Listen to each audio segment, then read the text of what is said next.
Hey everybody, wanted to take just a quick second to give you an instructional video on fundraising. We're going to be putting some videos out like this to help you with you as you help us reach this LEAP goal of $500,000. And today I wanted to give you a quick instructional video on personal fundraising. One of the things we mentioned on Sunday was to encourage you to utilize your circles of influence, your family, your friends, your co-workers, and to ask them to contribute towards this overall goal of $500,000 and the personal goal that you've set of an average of about $1,600.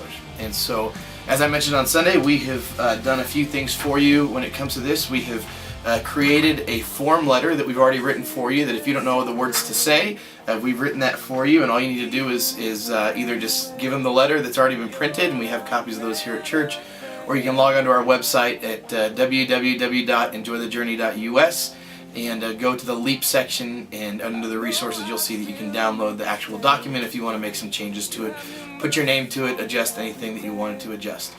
So I want to just take a quick second to give you guys a few tips when it comes to asking people for money. And I know that's something that people really struggle with. I know for a long time I struggled with that until I spent about 5 years in a career where I had to raise my support 100%, upwards of about $50,000 a year.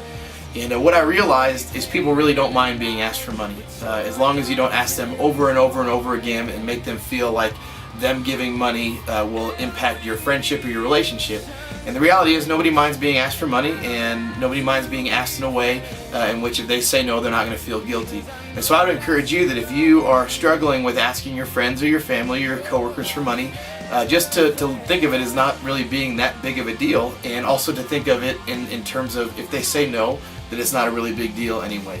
And so I would encourage you just to think through that just a little bit, because people honestly don't really mind asked for money. So with that being said, let me just give you a few tips that I kind of learned over my 5 years of having to raise full support.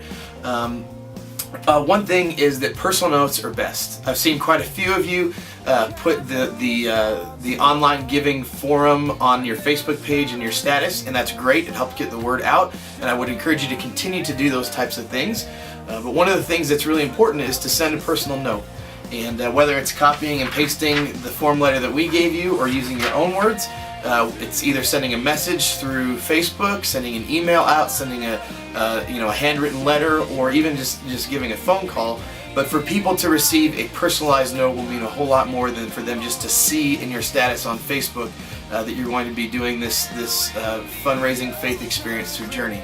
So I'd encourage you to take some moments, take some time, and think about the people that you want to ask to support you and to support Journey, and send them an actual personal note, titled to them with maybe a line or two in that note that would be specific to who they are.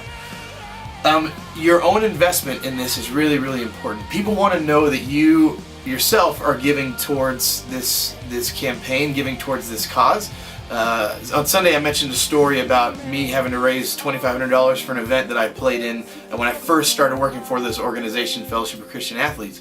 And one of the things that they required you to do was not just to commit to raising $2,500, but they also required you to put down at least $100 of your own money towards the event. That way when you ask people for money, you can say, I believe in this so much that I'm giving X amount of dollars towards this myself. And so I would encourage you that if you are thinking about giving your own personal finances towards this, to make that known to the people that you're asking for money. You don't need to make it known to the entire church or to the leadership here, but the people you're asking for funds for, I think it's really important that you let them know that you are investing in it yourself, and that you're taking this leap of faith, and that you plan on sacrificing in your own life towards this goal. And that will let them know that you truly believe in what it is that you're going to be doing. You should know the person that you're talking to. So for instance, you may be talking to somebody that's not a Christian, and they may not care about the amount of baptisms or lives that are being changed at Journey Christian Church, but they do have a lot of money, and they care about getting tax deductible income put on their tax returns every year. And so if it's somebody like that, they would be much more interested in hearing about how they can get a tax deduction from giving their money towards this Journey Leap experience than they would about people that are being baptized. You may run into people that are Christians and they love Jesus, and for them it's not about a tax deduction, but it's about the story of Journey Christian Church. And so for you to tell them about the baptisms and about the things that are going on here at Journey would be really, really important. So make sure you know the audience of the person that you're asking money from, and that's very, very important.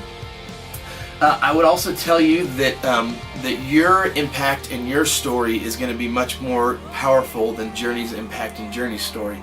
So for instance, if you are asking a friend for some support towards this goal, for you to be able to tell them the way that Journey has impacted your life will make 10 times more of a difference in how they think towards this campaign than what Journey does for Rafa House or for John Evans. And so some of the questions I would encourage you to ponder as you're thinking about this is, how has Journey impacted your life? What are some of the ways that you've served with Journey that you've seen an incredible impact? Is there a moment or an experience since you've been at Journey that you can point towards that really has made a difference and changed the way you think and the way you live? And I would share those things with the people that you're asking money from. I would tell them, hey, this is how my life has been changed from Journey, and us getting into this new facility and us being able to raise these funds will help us do even more of these types of things. Because the people, 90% of the people that give money, they are giving to you, they're not giving to Journey Christian Church. They're giving because they know you and they trust you and they love you, and so they want to know about how your life has been impacted, how your life has been changed. So again, I would encourage you to take this letter that we've written, and you can use all the verbiage or some of the verbiage, but I would also add, your own personal touch and impact into this, and some of the ways that Journey has changed your life and encouraged your life. Thank you again for supporting us in this LEAP campaign, and I hope some of these tips will help you as you go out there and try to raise support. If you have any questions, you can email me at matt@journeychristian.org, and I would be happy to answer those for you. Thanks again.